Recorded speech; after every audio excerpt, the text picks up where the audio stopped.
kebenaran firman Tuhan adalah kebenaran yang memerdekakan. Sebab firman Tuhan adalah roh dan kehidupan. Setiap kali ada kebenaran datang dalam hidup saudara, akan memerdekakan saudara. Oleh karena itu, ikuti setiap kebenaran dan bukan hanya mendengar, tapi saudara harus melakukannya, maka saudara akan melihat kemerdekaan, kebahagiaan, dan kesuksesan menyertai hidup saudara, karir saudara, pekerjaan saudara, dan juga pelayanan saudara. Mari dengarkan apa yang disampaikan oleh Pak Wiryo dari tempat ini dan lakukan dengan setia. Bapak Ibu Saudara akan berbahagia. Tuhan Yesus memberkati.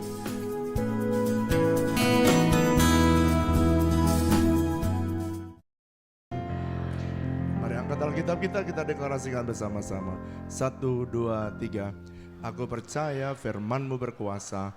Aku percaya firman-Mu dapat merubah seluruh hidupku. Aku percaya firman ini adalah Tuhan sendiri. Aku siap untuk menerimanya dan melakukannya dalam nama Yesus. Katakan, amin. Oke, saudara yang belum menerima outline khotbah, saudara bisa mengangkat tangan, saudara boleh duduk kembali, dan saudara bisa dilayani oleh jemaat.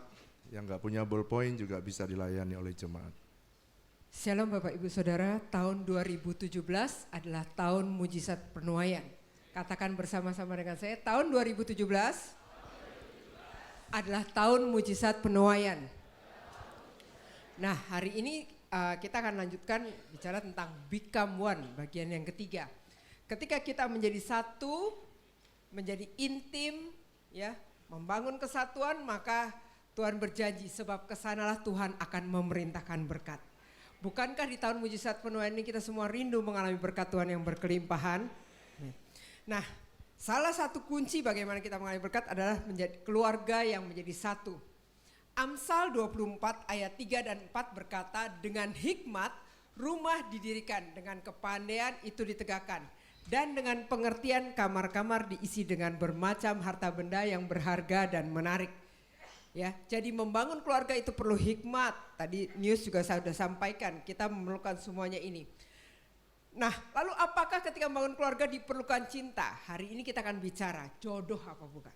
Ya, apakah diperlukan cinta? Ketika kita mulai awal kita menikah, maka kita mulai dengan jatuh cinta, betul? Saya kira di sini sudah tidak ada lagi orang yang menikah karena dipaksa atau didorong, tapi semua kita menikah, kita mulai dengan jatuh cinta. Kita jatuh cinta kepada seseorang, kita memilih dia, lalu kita masuk dalam pernikahan.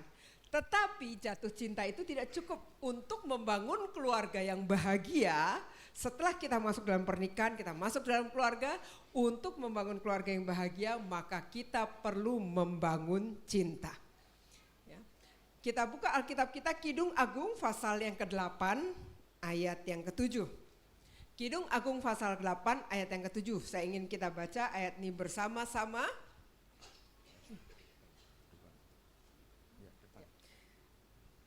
Dua, tiga. Ya. Kalau yang belum ketemu baca di layar ya bersama-sama. Kita baca ayat ini bersama-sama dengan suara yang keras, sebab iman timbul dari pendengaran firman Kristus. 2, 3. Air yang banyak tak dapat memadamkan cinta. Sungai-sungai tak dapat menghanyutkan. Sekalipun orang memberi segala harta benda rumahnya untuk cinta, namun pasti akan dihina. Nah, jadi asal muasal sebuah cinta itu dikatakan cinta itu begitu kuat. Ketika kita jatuh cinta itu rasanya begitu kuat, entah cinta pada pandangan pertama atau pada pandangan keberapa, tapi ketika kita mulai jatuh cinta itu rasanya begitu kuat. Ya, kita sampai tidak bisa tidur dan lain sebagainya karena cinta yang begitu kuat. Bahkan dikatakan Kidung Agung juga bersaksi bahwa cinta itu tidak terpadamkan. Ya. Mau dilupakan tapi teringat terus. Cinta itu tidak terpadamkan. Nah, sungai-sungai tidak bisa menghanyutkannya. Bahkan kalau kita menemukan cinta sejati itu tidak bisa dibayar dengan harga apapun. Ya, kita bisa rela meninggalkan segala sesuatu untuk mendapatkan cinta yang sejati. Nah, Untuk kita membangun pernikahan yang bahagia, maka kita perlu jatuh cinta. Tadi kita sudah mulai dengan jatuh cinta. Kita perlu jatuh cinta, hanya dalam menikah kita perlu jatuh cinta kepada orang yang sama berulang-ulang kali. Sebab kenapa kita sudah terikat dalam pernikahan, makanya kita perlu jatuh cinta hanya kepada orang yang sama berulang-ulang kali. Tapi seringkali dalam perjalanan kehidupan berkeluarga, perselisihan, konflik, beda pendapat itu akan mengikis. Sekalipun kita punya cinta sejati yang kuat gitu ya, tapi perselisihan, konflik, beda pendapat itu akan perlahan mengikis cinta kita, sehingga tanpa disadari dalam perjalanan pernikahan kita, cinta itu makin lama makin berkurang, seperti terkikis. Kalau pantai itu seperti abrasi. Saudara kalau lihat, pernikahan bahagia membutuhkan jatuh cinta. Bilang sama saya, Jatuh cinta. jatuh cinta kepada orang yang sama berulang kali. Berarti dengan kata lain, saudara harus membangun cinta yang baik. Ketika saudara jatuh cinta, pada waktu ada proses, bukan jatuh cinta, cintanya jatuh, saudara. Waktu cintanya jatuh, orang mulai berpikir dan orang mulai konflik mulai besar terjadi dan orang mulai berpikir untuk cerai. Padahal sebenarnya pada waktu seseorang jatuh cinta, tahun 80-an ada lagu yang kalau yang masih muda mungkin tidak tahu ya. Jatuh cinta berjuta, dipandang, dibelah, amboi rasanya. Yang muda nggak tahu ya, tapi yang tahun 80-an ke atas tahu. Tapi waktu cintanya jatuh, nyanyinya lain lagi. Cinta jatuh, berjuta sakitnya, ketemu dipandang, sakitnya rasanya. Di mana sakitnya? Di sini. Waktu saudara jatuh cinta, amboi rasanya. Tapi waktu cintanya jatuh, sakitnya di sini. Oleh karena itu saudara, waktu saudara cintanya jatuh, saudara harus belajar untuk membangun cinta itu kembali. Mari bilang sama saya, suatu saat dalam pernikahan cinta itu bisa jatuh. Tapi saya bertanggung jawab membangun kembali cinta itu. Nah, yang menjadi persoalan ini dalam konseling saya ribuan pasangan. Setiap kali mengalami konflik, cintanya jatuh, maka dia akan mulai bertanya begini, apakah dia jodoh saya apa tidak? Banyak keluarga yang mulai bertanya, apakah memang ini jodoh saya apa tidak? Lalu kalau udah mulai bertanya begitu, kalau memang dia tidak jodoh saya akan mencari jodoh yang lain, kan gitu saudara. Nah, saya ingin tolong yang belum menikah dan yang sudah menikah, dengarkan baik-baik. Ada dua mitos tentang istilah jodoh. Banyak anak-anak muda senang dengan istilah jodoh. Saya mau membahas dua mitos ini sebab Alkitab tidak pernah menulis itu. Anda mesti ngerti apa yang firman Tuhan katakan, dan saya berdoa supaya kebenaran yang akan menolong saudara. Ada dua mitos yang tidak ada di dalam Alkitab tetapi dibangun di antara komunitas dan relasi manusia. Ada dua mitos. Yang pertama, Tuhan menyediakan seorang yang khusus bagiku. Kalau saudara berkata atau saudara berpikir bahwa Tuhan itu menyediakan orang yang khusus bagi satu orang, saudara dipilihkan satu yang khusus, maka saudara banyak sekali orang yang kemudian dia mulai konflik ketika di dalam pernikahan, dia mulai jatuh cinta juga setelah masuk pernikahan, jatuh cinta kepada orang lain. Saya tanya, setelah saudara menikah, bisakah saudara jatuh cinta kepada orang? Yang keras. Bisakah Anda tertarik kepada orang lain yang bukan istrimu? Bisa? Nah saudara, inilah yang menjadi mitos bahwa seringkali banyak orang berpikir bahwa Tuhan menetapkan seorang saja sehingga Anda tidak pernah lagi jatuh cinta kepada orang lain. Cuman bedanya begini, orang yang waras dan tidak mengikuti mitos, walaupun dia jatuh cinta kepada orang lain, pernikahan yang dewasa dia memutuskan tidak meneruskannya. Jadi saudara bertanya, apakah Pak Wiryo bisa jatuh cinta kepada orang lain? Jawabannya, kalau Pak Wiryo bisa. Saudara itu kayaknya, kalau tadi saya tanya kayak pelan-pelan begitu saya tanya, Pak Wiryo bisa. Oh bisa jatuh cinta kepada orang lain, tapi saya memutuskan untuk tidak meneruskannya.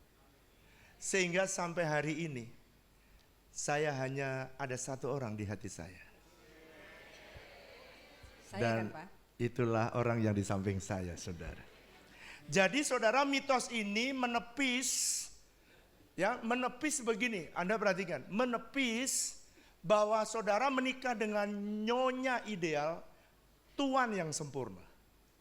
Saudara, kalau hanya satu berarti dia sempurna, tuan yang sempurna dan nyonya yang ideal.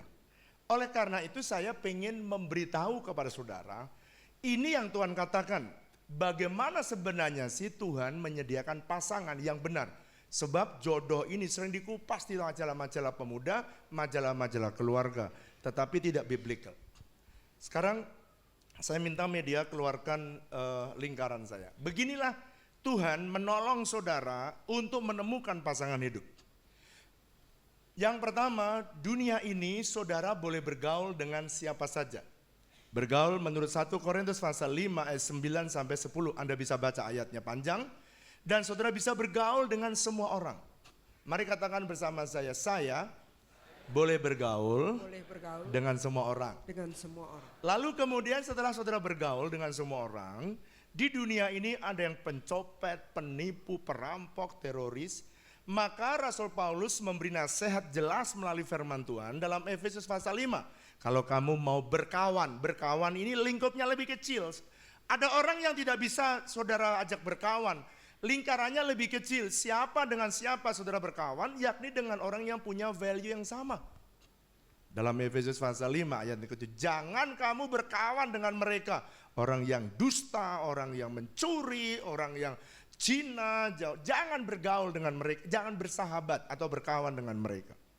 Tetapi setelah di antara kawan ini, ada orang yang seiman, ada orang yang tidak seiman, oke? Tetapi kalau saudara pengen mencari pasangan hidup, maka saudara harus mengikuti guidance yang lebih akurat. Yakni dalam 2 Korintus pasal 6 ayat 14, nanti tolong saudara baca di rumah.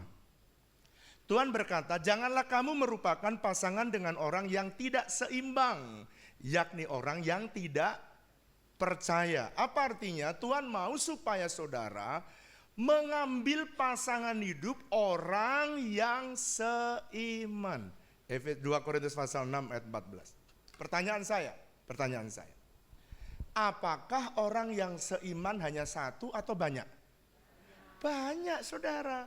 Jadi nanti saudara makin dari besar, saudara lingkaran lebih kecil, Tuhan memberikan guidance. Pak, apakah saya tidak boleh ada lingkaran hijau, saya memilih pasangan hidup? Jawabannya yang keras. Pak, apakah boleh saya mengambil pasangan hidup yang ada di luar, yang hijau tadi Pak, bukan yang kuning? Boleh apa tidak? Yang keras.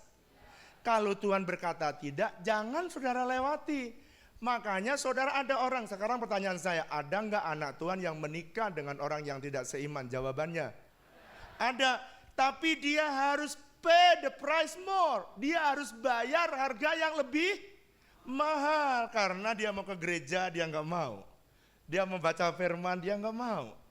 Sehingga saudaralah yang harus memutuskan. Dan saudara setelah melihat dari sekian banyak orang, maka saudara harus memilih siapa yang harus saudara nikahi. Dan itu di dalam Efesus pasal 5. Jadi lingkaran makin kecil, makin kecil, makin kecil.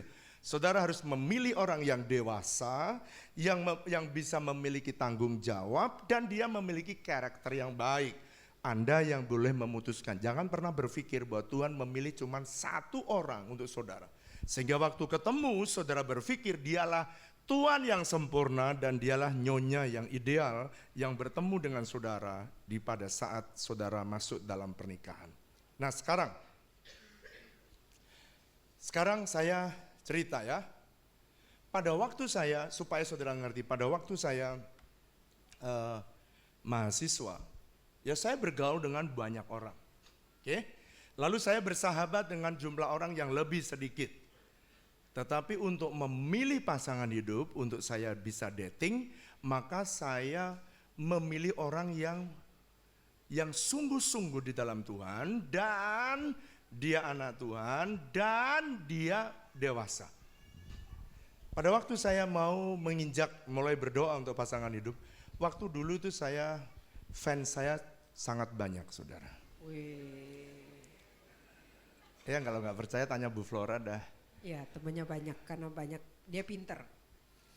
Fans saya banyak dan bahkan dari fans ada 13 wanita yang sayang sama saya, saudara. Tapi jangan pikir itu pacaran loh, enggak ya. 13 yang ada di sekitar saya terus menerus. Tapi saya kan tidak boleh menikah dengan 13-13-nya. Saya harus memilih di antara satu. Betul apa betul? Lalu kemudian 2 orang dari 13 itu menyatakan diri, dia bilang saya sudah dapat dari Tuhan Wiryo bahwa kamu adalah pasangan hidup saya. Dan itu tidak termasuk saya. Memang dulu Ibu Flora tidak termasuk dalam 13 itu, tidak masuk dalam hitungan orang-orang yang mendekati itu. Karena Ibu Flora dulu tidak ada dalam lingkaran yang pertama itu. Lalu kemudian saudara, ketika orang yang kedua datang lagi, saya berkata bahwa saya adalah pasangan hidup kamu. Maka saya bisa memutuskan milih ini atau milih itu. Betul apa betul? Atau memilih yang lain. Tetapi dari 13 itu saya pilih-pilih, saya doakan satu hari Ibu Flora mendekati saya, saudara. Waktu dia mendekati saya dengan cara ngetik-ngetikin, saya bukan mendekati, dia nolongin saya karena saya nggak bisa ngetik. Saya pakai 11 jari, dia bisa ngetik pakai 10 jari, cepat sekali, saya 11 jari, saudara. Lalu kemudian ketika dia ngetik, Tuhan mulai berkata, ini loh jodoh kamu. Waktu Tuhan ngomong begitu, saya bisa nggak memilih orang lain atau memilih Bu Flora? Betul apa betul? Bisa nggak saya memilih orang lain? Betul. Bisa, karena itu pilihan ada di tangan kita. Betul apa betul? Tapi waktu itu saya bilang gini, Tuhan baiklah, saya tidak milih yang ini, bukan milih itu ya. Tetapi saya memilih apa yang Engkau berikan. Engkau mengarahkan saya untuk saya tahu untuk demi masa depan. Lalu saya memilih, dan ketika saya menjatuhkan jatuh cinta saya kepada Ibu Flora, ternyata ditolak, saudara. Waduh, yang cinta sama saya banyak, begitu saya ngomong Bu Flora ditolak. Kenapa ditolak? Biarlah Ibu Flora cerita. Jadi memang waktu itu ketika sekolah dia bukan tipe saya, really he isn't, ya he wasn't. Karena saya ketika diajarin di pemuritan untuk berdoa buat pasangan, saya berdoa memang minta syarat. Bayangan saya itu ya, nanti pasangan saya itu orangnya kulitnya putih, badannya gagah gitu kan. Wah saya sambil mendoakan, saya sambil lihat gitu, tapi orangnya harus yang gagah ya. Karena saya punya kakak laki-laki juga gagah, jadi saya cari orang yang gagah, kulitnya putih, dan itulah yang saya pikirkan gitu. Nah ternyata, jadi ketika saya ketemu dengan dia yang wajahnya hitam, cungkring, penuh jerawat waktu itu, jadi dia tidak termasuk pilihan saya. Tapi dia sahabat, betul, dia teman yang baik karena saya adik kelas ya, dan dia karena pintar jadi dia suka ngajarin. Saya lihat dia ngajarin saya dengan mudah pelajaran yang saya paling tidak suka, yang namanya kalkulus. Nah jadi dia jadi sahabat, jadi teman persekutuan oke, tapi dia tidak ideal saya untuk jadi pasangan. Kemudian dia cuma jadi teman. Kemudian saya bantuin dia aja karena saya nggak tega gitu ya. Nggak tega ada orang kok udah harus ujian ketika kayak gini. Jadi saya bantuin aja dia tanpa apa-apa gitu. Sebenarnya orang tua Ibu Flora, saya tahu persis. Karena kakaknya menikah dengan orang bule, ya kakak yang kedua ke Australia menikah dengan orang bule. Jadi dia ini diproyeksikan orang tuanya, selesai S1, S2, S3-nya dia akan ke luar negeri. Dan dia akan dinikahkan dengan bule. Makanya dia harapan yang dilihat bule. Makanya saya ditolak berulang kali. Karena apa saudara? Yang ketemu kok Pak Le. Bukan bule tapi Pak Le. Jadi pada waktu dia lihat bukan bule maka ditolak berulang kali. Tapi saya punya rumus, maju tak gentar, membela yang benar. Salah satu kelebihan dia adalah ketika kita mulai punya teman dekat ya. Dia dengan maju tak gentarnya itu membuat saya berpikir, wah di antara sekian ada orang yang bisa gigih. Ini tipe ideal untuk salah satu calon suami. Dia tipe yang gigih dan ketika dia bilang dia dapat dari Tuhan. Karena saya tolak sekali, 2 kali, 3 kali, wah jangan-jangan ini benar dari Tuhan. Jadi jangan sampai saya memberontak kepada Tuhan ketika itu. Kok tidak ikutin pilihan Tuhan yang seperti yang dia sampaikan. Akhirnya saya berdoa dan di kali yang ke-8 dia nyatakan, akhirnya saya baru jawab iya. Kasihan ya gembalamu ini nasibnya, kasihan. Kasihan deh. Oke, itu mitos pertama. Jadi jangan berpikir bahwa Tuhan menyediakan cuma 1 orang untuk saudara. Jangan berpikir gitu. Sebab kalau saudara berpikir itu, saudara nanti pada waktu saudara mulai melihat, oh kok ada orang, saya kok bisa jatuh cinta, bisa seneng sama orang lain. Saudara akan konflik. Sekarang yang kedua. Yang kedua, mitos kedua, Tuhan itu memilih orang yang ia ingin saudara nikahi. Bukan Tuhan yang memilih. Tuhan menolong saudara untuk mengarahkan saudara, tapi siapa harus memilih? Saya. Siapa yang harus memilih? Saya. Jawab yang keras. Saya. Mari baca Kejadian pasal 2. Saya mau menjelaskan ini biblical. Kejadian pasal yang kedua, ayat yang ke-22. Saudara baca 22, saya baca ayat 21. Kejadian pasal 2. Ayat 21 dan 22. 21 dan 22, 21 saya baca, 22 saudara baca, 23 baca bersama-sama. Lalu Tuhan Allah membuat manusia itu tidur nyenyak. Ketika ia tidur, Tuhan Allah mengambil salah satu rusuk daripadanya, lalu menutup tempat itu dengan daging. Ayat 22 saudara. Dan dari rusuk yang diambil Tuhan Allah dari manusia itu, dibangunnyalah seorang perempuan, lalu dibawanya kepada manusia itu. Lihat, dia bangun perempuan lalu kemudian dibawanya kepada Adam. Lihat ya, siapakah yang memilih bahwa dia pasangannya? Mari baca ayat 23 dengan keras, mari baca ayat 23 dengan suara keras. 1, 2, 3. Lalu berkatalah manusia itu, inilah dia, tulang dari tulangku dan daging dari. Sekarang saya tanya, siapa yang berkata ini tulang dari tulangku dan ini daging dari dagingku? Siapa? Adam. Yang keras. Adam. Tuhan apa Adam? Tuhan mengarahkan saudara dan mengarahkan saya, tapi yang memutuskan tetap manusia. Mari bilang sama saya, Tuhan menuntun. Tuhan menuntun. Tuhan mengarahkan. Tuhan mengarahkan. Saya yang memilih. Saya yang memilih. Jadi kalau saudara yang memilih, berani memilih, harus berani bertanggung jawab untuk menghidupi bersama. Amin. Amin. Enggak ada yang amin. Amin. Makanya seringkali kalau dalam pernikahan, karena saudara berkata bahwa Tuhan yang memilih pasanganmu, makanya setiap kali ada persoalan saudara menyalahkan Tuhan. Kalau sekarang ini mitos kedua ini, saudara tidak boleh menyalahkan Tuhan. Sebab saudara yang memilih menikah, dengan siapa Anda menikah, saudaralah yang memilih. Ada orang yang menikah memilih di luar arahan Tuhan. Ada apa tidak? Ada. Ada yang memilih, Pak kalau saya salah tapi kemudian saya bayar harganya dan sekarang saya kembali dan dua-duanya mengenal Tuhan. It's good. Saudara bayar pasti lebih mahal daripada orang lain. Tetapi anak-anakku yang belum menikah, pilihlah pada lingkaran yang paling kecil, sebab resikonya untuk menghadapi konflik dan perceraian makin kecil karena saudara mengikuti arahan dan rencana Tuhan. Mungkin saudara berkata, Pak, bukannya Abraham juga mencarikan istri untuk Ishak juga ditentukan oleh Tuhan. Please, saudara membaca dalam Kejadian pasal 24, Abraham berkata kepada Eliezer bujangnya, dia bilang gini, Eliezer, nih arahannya. Saya tidak mau kamu mencari jodoh bagi anakku Ishak di Kanaan. Jelas kalau dia sudah minta di Kanaan, tidak mau di Kanaan, berarti ada alternatif. Kemana Abraham? Aku mau supaya kamu pergi ke Haran, ke tempat sanak saudaraku. Sebab aku tidak mau menikah dengan orang-orang di sini. Aku mau mencari orang yang sekerabat dalam keluarga kami. Saudara perhatikan, Tuhan juga sama.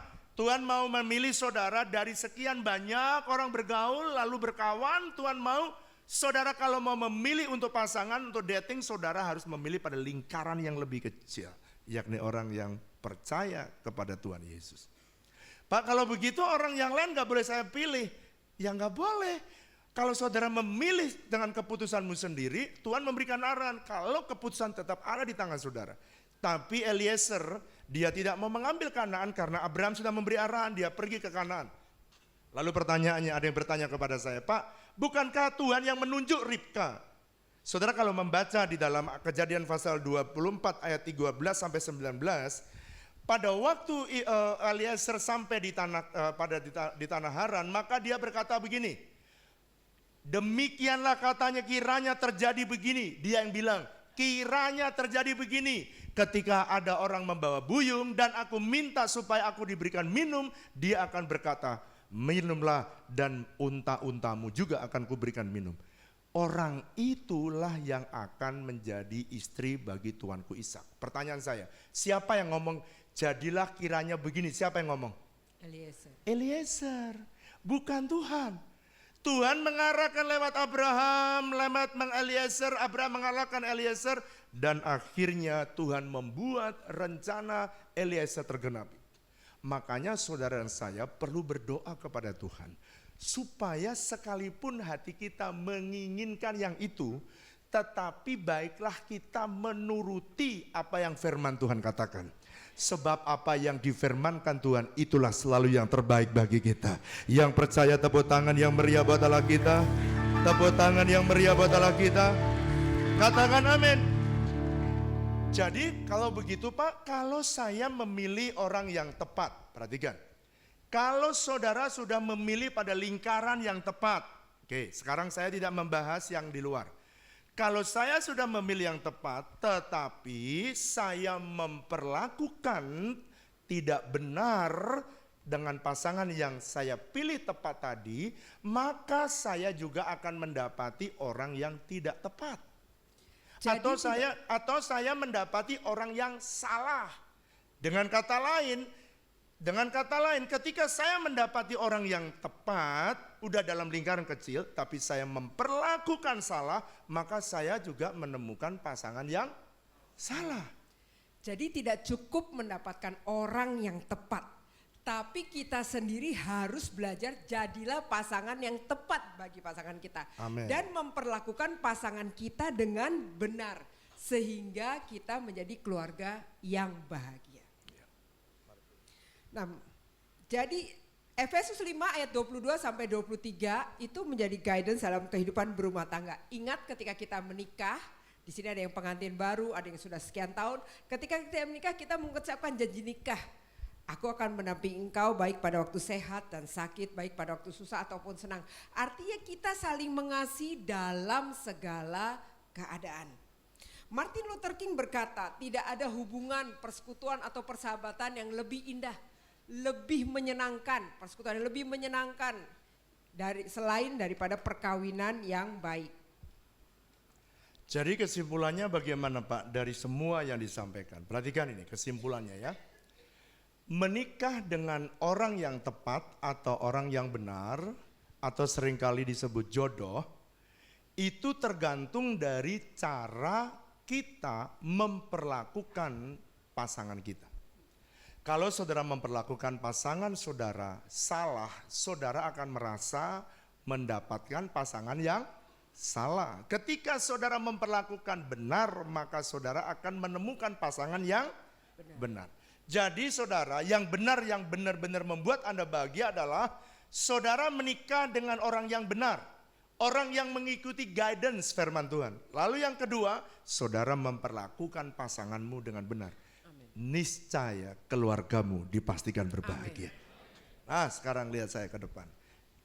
Di dalam pernikahan, waktu kita bertemu, kenapa saya mau menekankan saudara perlu memperlakukan pasangan kita dengan baik dan benar. Di dalam setiap pernikahan, maka saudara dan saya, kita ini manusia yang biasa, ya, orang yang biasa, semua biasa. Biasa apa, Pak? Biasa menutupi kelemahan atau kekurangan dirinya.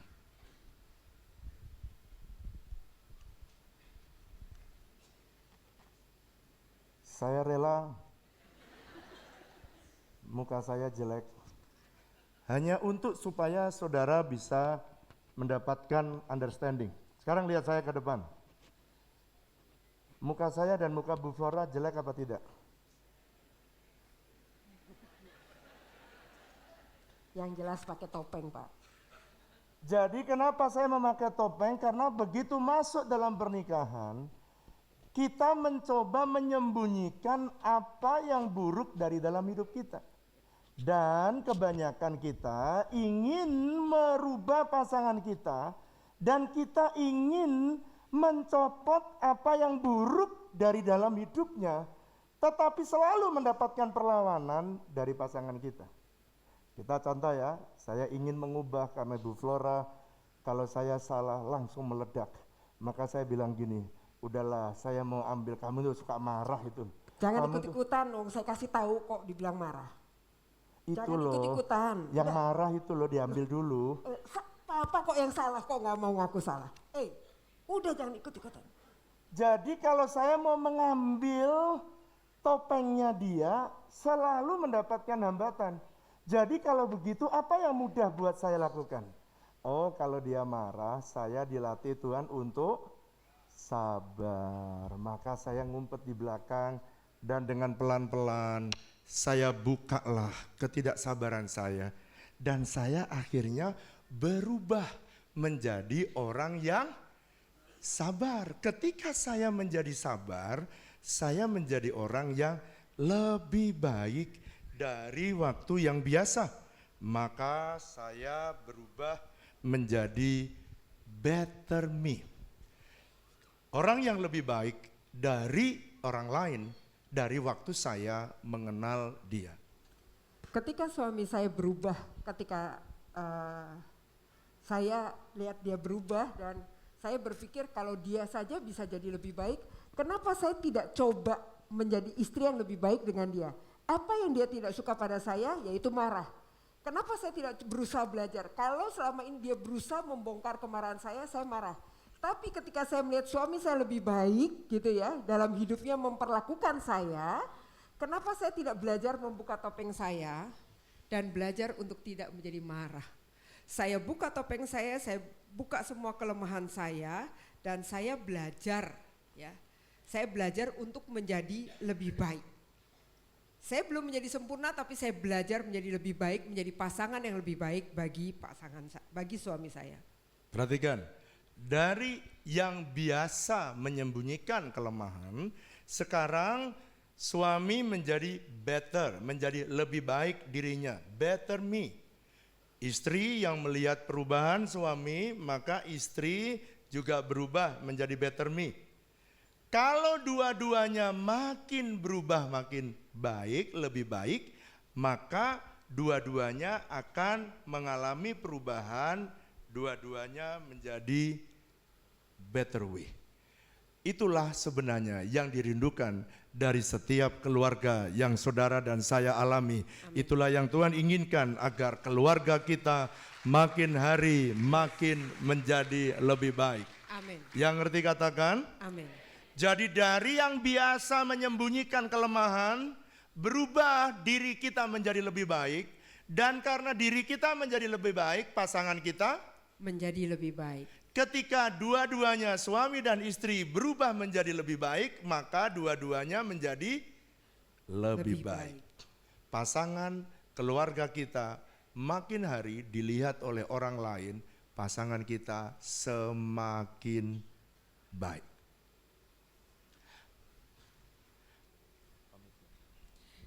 Jadi belajarlah untuk memiliki komitmen di dalam membangun pernikahan kita. Ada 7 komitmen untuk memperlakukan pasangan kita dengan benar.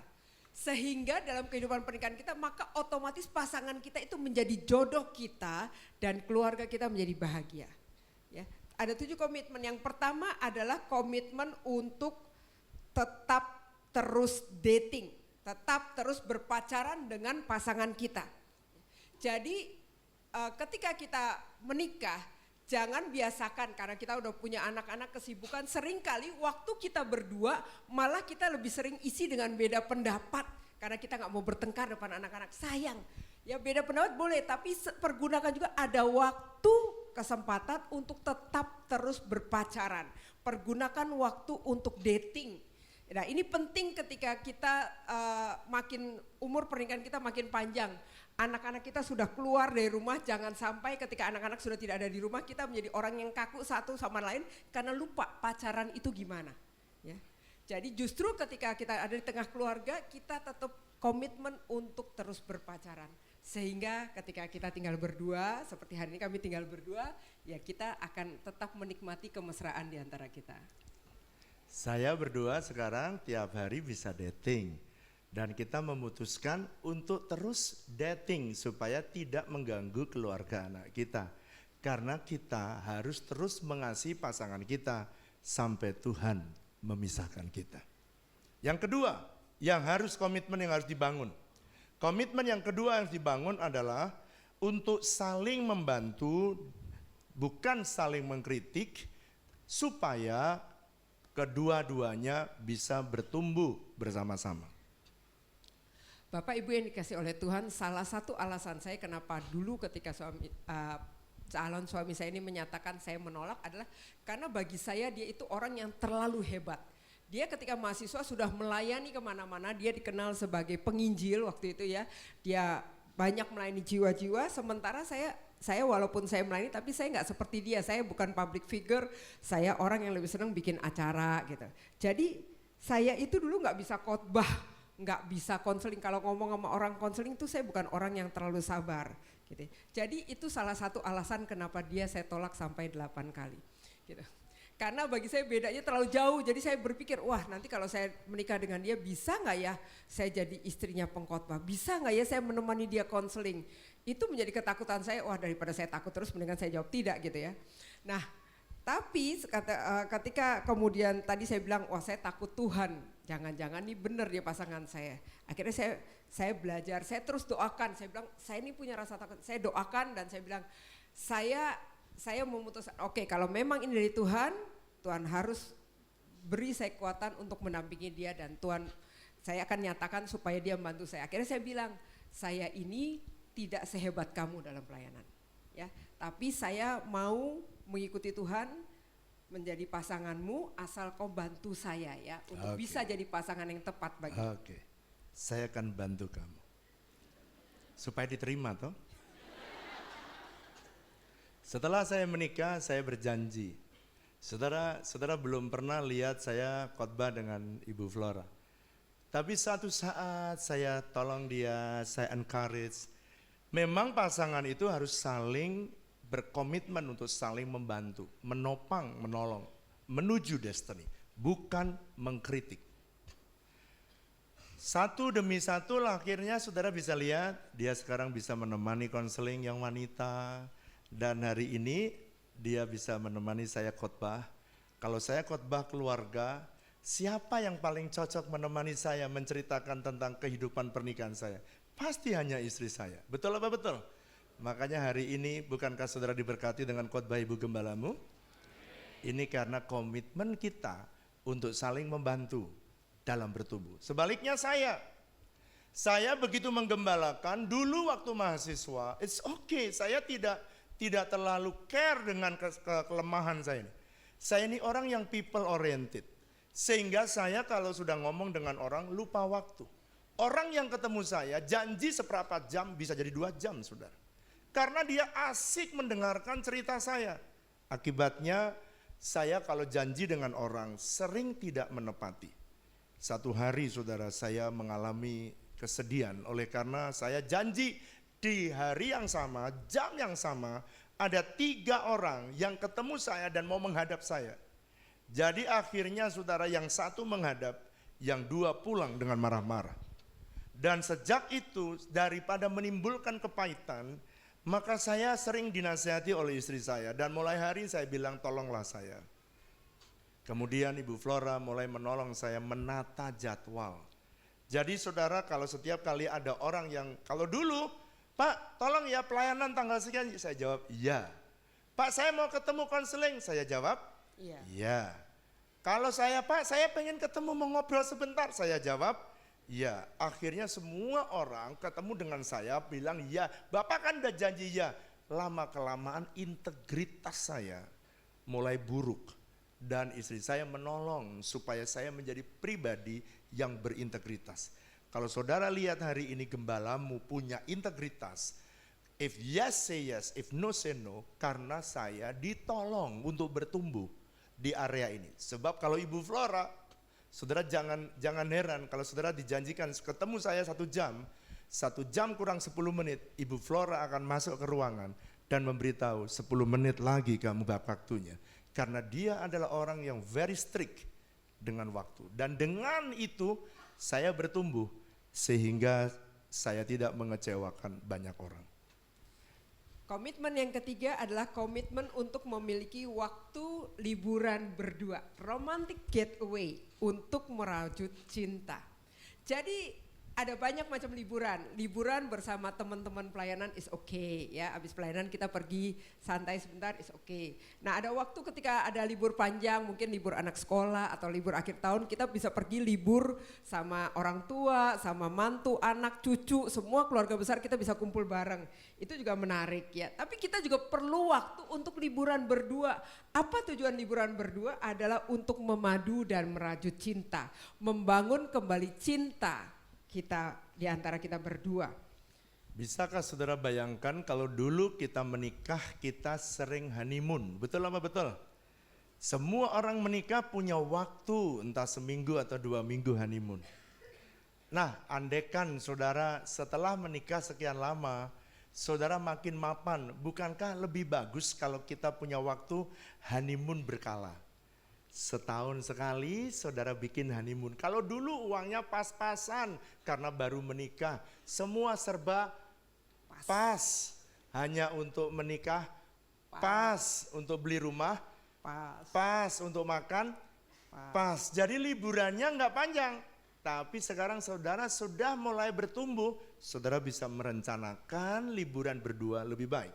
Honeymoon yang direncanakan atau romantic getaway itu adalah perpanjangan daripada romantic dinner. Kalau saudara belum bisa merencanakan romantic getaway, saudara mulai dengan romantic dinner. Itu lumayan murah. Saudara cari tempat yang agak romantis, lalu kemudian minta supaya saudara ada di pojok dan suruh matikan lampu yang lain kecuali 2 lilin di depan saudara. Wah, itu murah sekali tuh. Lalu kemudian saudara hanya melihat dunia tidak ada kecuali pasanganmu saudara. Dan yang lain ngontrak dunia milik kita berdua. Itu murah, saudara bisa beli pecel, bisa beli bakso. Tapi kalau bakso di tengah jalan gak bisa romantis saudara. Saudara mesti cari tempat yang agak mojok sedikit tapi yang suasananya bagus. Itu juga komitmen untuk merajut cinta. Yang tadi cintanya jatuh tadi harus dirajut kembali, harus dibangun kembali. Sehingga kita bisa jatuh cinta kepada orang yang sama berulang-ulang kali. Yang ngerti katakan. Komitmen yang keempat adalah komitmen untuk berbicara tentang pasangan kita yang baik. Jangan bicara tentang hal-hal yang buruk. Kenapa Pak? Sebab Amsal pasal 18 ayat yang ke-21 berkata begini. Hidup dan mati dikuasai oleh lidah. Siapa suka menggemakannya akan memakan buahnya. Jadi perkataan itu adalah nubuatan. Jadi kalau kita mengatakan yang buruk tentang pasangan kita, jangan heran kalau dia tiba-tiba buruk terjadi karena saudara yang menubuatkannya. Makanya saudara belajar, ada 3 yang tidak boleh atau yang buruk dilakukan oleh laki atau dan perempuan. Kita belajar. Nah, ini tidak ada dalam catatan Bapak Ibu Saudara, tapi kami ingin share ada 3 kesalahan yang sering dilakukan oleh seorang suami. Nah, disadari atau tanpa disadari kita akan belajar bersama-sama. Yang pertama, seorang suami itu seringkali tidak memperhatikan perasaan istri. Kenapa? Istri lagi cerita serius dengan segenap hati, dengan segenap perasaannya, tapi seorang suami tidak memperhatikan perasaannya. Sebab dia lebih mengedepankan logika daripada perasaannya. Jadi ketika istri cerita bagi dia nggak perlu digubris. Nah, dia kurang memperhatikan, itu yang pertama. Kesalahan yang kedua yang sering dilakukan oleh seorang suami adalah pria itu lebih fokus memberi solusi daripada mendengarkan. Sedangkan bagi wanita dia lebih sering butuh didengarkan, ya. Ada banyak kali wanita itu lebih banyak butuh didengarkan daripada diberikan solusi. Betulkah demikian ibu-ibu? Jadi dia lebih senang didengarkan. Dia ingin suaminya bisa merasakan apa yang dia rasakan. Itu hal yang kedua. Yang ketiga, kesalahan yang sering dilakukan oleh seorang suami adalah seringkali setelah berbicara itu suami itu pergi tanpa memberikan jawaban atau kepastian. Lalu istri pikir, kayak tadi baru cerita-cerita jawaban akhirnya yang mana ya? Dan dia tetap bingung dengan keadaannya. Karena suaminya pergi tanpa memberi jawaban atau kepastian. Sedangkan ada 3 kesalahan para laki-laki dan para suami. Kesalahan yang pertama, ini kesalahan yang dilakukan oleh istri. Tadi diceritakan 3 kesalahan suami, sekarang 3 kesalahan yang sering dilakukan oleh istri. Apa saja Pak? 3 kesalahan yang sering dilakukan oleh istri. Yang pertama, istri sering memberi petunjuk tanpa diminta. Dari ketawamu, saya tahu maksudnya itu apa.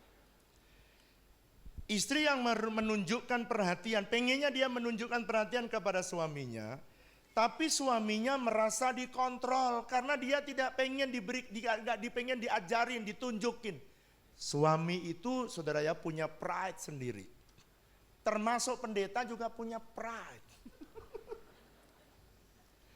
Jadi saudara jangan berpikir bahwa kalau orang dengan jabatan tertentu lalu kemudian hilang sama sekali. Jadi para wanita pertama jangan memberi petunjuk tanpa diminta oleh suami. Yang kedua, yang tanpa disadari dan ini sering dilakukan oleh para wanita. Yang kedua adalah sering mengeluhkan suami di depan orang lain. Saudara, ini tidak boleh ada di antara kita. Amin. Yang amin cuma istri saya, saudara. Enggak ada yang lain. Banyak orang yang mengeluhkan suaminya, kejelekan suaminya, cerita kelemahan suaminya kepada orang lain. Dan itu suami paling tidak sukai. Lebih baik saudara banyak berdoa dan carilah waktu untuk berkomunikasi dengan suamimu daripada menceritakan kelemahan suamimu kepada orang lain. Yang ketiga, kalau suamimu salah, dia tanpa kau beritahu dia tahu salah. Jangan mencoba membenarkan di saat atau membetulkan dia pada saat suamimu melakukan kesalahan. Kenapa? Dia merasa bahwa dia mulai dikontrol. Dia merasa mulai pride-nya hilang, harga dirinya itu hilang dan dia mulai merasa bahwa dia tidak berharga di depan istrinya. Oleh karena itu penting sekali para istri mengetahui 3 kelemahan, 3 hal yang sering dilakukan oleh para istri untuk suaminya. Sekarang komitmen yang kelima. Komitmen yang kelima adalah komitmen untuk menjadi pribadi yang sehat. Kenapa Pak sehat penting? Perhatikan ini, saya pengen jelaskan bagian ini. Kalau saudara sehat, suami yang sehat adalah kado bagi istrinya. Dan istri yang sehat adalah kado bagi suaminya. Sebab kalau suami itu sakit, maka istrinya tidak akan bisa menikmati kebahagiaan karena sakit suaminya pasti akan menjadi beban bagi istrinya. Betul apa betul? Iya. Betul apa betul? Iya. Saya tanya sekarang ya. Sekarang saudara udah menikah udah lama, punya uang cukup. Lalu kemudian saudara boleh memilih makanan. 3 untuk sehat, food, exercise, and rest. 3 yang harus diatur. Nomor 1 makanan. Saya tanya saudara, mana yang makanannya lebih ngawur? Ibu-ibu atau bapak-bapak? Mana setelah punya uang yang lebih ngawur, makanan yang enak. Kita harus makanan yang sehat. Tetapi setelah kita punya uang, ya, kita sebenarnya tahu harus makan makanan yang baik, yang sehat. Sekarang pertanyaan saya, siapa yang lebih sering banyak melanggar makanan yang tidak sehat? Ibu atau bapak? Saya tanya ibu-ibu. Ibu-ibu, menurut ibu-ibu yang paling banyak sering makan tidak sehat siapa? Bapak. Menurut bapak-bapak, siapa yang makan sering tidak sehat? Disediakan ibu-ibu. Disediakan Sebab bapak-bapak berpikir gini, kan yang menyediakan ibu-ibu, Pak. Oke, jadi mulai sekarang gimana kalau kita komitmen berdua untuk menjaga kesehatan? Ya, amin. Istri, hidangkanlah makanan yang sehat bagi suami. Tapi suami kalau makan semaunya, saudara para istri harus menolong suamimu. Sebaliknya, kalau istri yang makannya ngawur, maka suaminya menolong dia. Tetapi saudara, tidaklah baik kalau istri selalu jadi polisi bagi suaminya. Dan suami jadi polisi bagi istrinya. Saya berdua ya. Kalau saya makan, saya dikasih tahu ini bakal kolesterol. Maka saya dengan mudah berkata, banyak jiwa menanti. Tapi bukan hanya jiwa menanti, istriku yang merindukan aku sehat. Tuh yang amin belakang tuh, amin. Sebab kesehatan pasangan adalah kado bagi pasangannya. Betul apa betul? Makanya jaga 3 ini. Food, katakan bersama saya, food. Food, Exercise, exercise, rest. Saya bilang sama istri saya, tolongin saya supaya saya bisa olahraga ya tiap hari ya. amin. Saya kasih kesempatan olahraga setiap hari kalau perlu. Dulu saya seminggu 2 kali. Saya tingkatkan lagi. Kenapa? Karena sudah mulai merasa diri saya sudah mulai berasa tua. Karena memang tidak bisa dipungkiri. Keinginan masih besar. Tetapi saudara, usia faktor U tidak bisa dipungkiri. Apalagi sudah begitu keluar cucu. Setiap saya lihat cucu, saya langsung tahu. Opa. Begitu saudara. Jadi saya gimana caranya melatih supaya perkasa? Olahraga. Makannya dikurangi, makan yang sehat, olahraga yang banyak. Makanya jangan heran kalau gembalamu perkasa. Amin. Dan saya pengen supaya semua saudara juga tetap sehat, apalagi di masa tua. Izinkanlah pasangan kita ikut menikmati kebahagiaan. Amin. Tepuk tangan yang meriah, jangan tanggung-tanggung. Komitmen yang keenam adalah komitmen untuk mudah mengampuni pasangan. Bapak Ibu yang dikasih oleh Tuhan, pasangan kita memang bukan orang yang sempurna. Setiap kita punya kelemahan. Tapi belajar begini, ketika kita masuk pernikahan, percayalah bahwa pasangan kita sudah melakukan banyak hal yang baik. Sepanjang kita berjalan pernikahan, dia melakukan banyak hal yang baik dalam hidup kita. Suami saya adalah laki-laki yang bertanggung jawab menyediakan nafkah untuk keluarga. Dia bersama-sama saya mendidik anak, ada banyak hal yang baik. Jadi kalau misalnya satu waktu dia melakukan kelemahan, belajar berpikir gini, kebaikan dia jauh lebih banyak daripada kelemahan. Kalau dia punya kelemahan bukan berarti dia tidak bisa diampuni. Tapi belajar untuk mengampuni, karena kita mesti sadar bahwa dia sudah berusaha tapi ada kali mengalami kelemahan di dalam hidupnya. Kita mesti belajar bisa mengampuni. Hal yang serupa, suami mudahlah juga memberikan pengampunan buat istri. Ingatkan kita sebelum kita menikah, kita cari makan sendiri. Di kos-kosan kadang kita lapar, nggak makan karena nggak ada yang menyediakan. Begitu kita menikah, hargailah dia. Sebab dia menikah, menyediakan makanan dan memberi yang terbaik. Saudara, kalau dia merawat anak kita dan dia menyediakan makanan bagi kita, banyak yang baik dari pasangan kita, ya mungkin 5% kekurangan kita, maka kita mudah untuk mengampuni pasangan kita. Yang ngerti katakan, Amin. Yesus mengajar, ampunilah kami akan kesalahan kami seperti kami juga mengampuni orang yang bersalah kepada kami. Jadi belajarlah mudah mengampuni. Gerald J. Jampolsky berkata, perkawinan yang paling bahagia dibangun di atas fondasi saling memaafkan. jadi komitmen yang ketujuh yang terakhir, komitmen untuk hidup di dalam kebenaran. Komitmen ini saya taruh paling akhir, last but not least. Jadi kalau suami ingin mentaati kebenaran firman Tuhan, misal contoh, suami ingin memberikan perpuluhan. Saya akan dukung dia memberi perpuluhan. Kalau suami ingin menabur benih, Saya akan dukung dia untuk menabur benih. Kalau istri ingin baca firman, maka suami harus mendukung istrinya supaya istrinya baca firman dan suaminya baca firman. amin.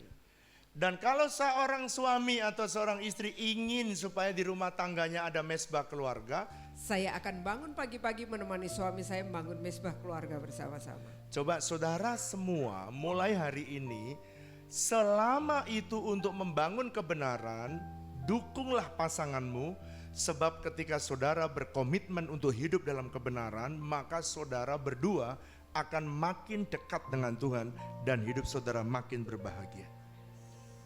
Dan salah satu komitmen yang penting dalam hidup dalam kebenaran adalah tidak kompromi dengan dosa. Kalau pasangan kita ingin berbuat dosa melenceng sedikit, maka saudara belajar untuk mengingatkannya. Supaya apa? Supaya saudara bisa hidup dalam kebenaran. Terakhir daripada Andre Maurus, dia berkata begini, pernikahan yang baik, pernikahan yang sukses adalah pernikahan bagaikan sebuah bangunan yang harus dibangun kembali, bukan setahun sekali, tetapi saudara harus membangunnya setiap hari. Mari katakan bersama saya, kalau saya ingin keluarga saya bahagia, maka saya harus membangun cinta yang jatuh setiap hari, supaya keluarga saya bahagia setiap hari. Saya berdoa kebenaran yang saya sampaikan bagian-bagian demi bagian menolong saudara.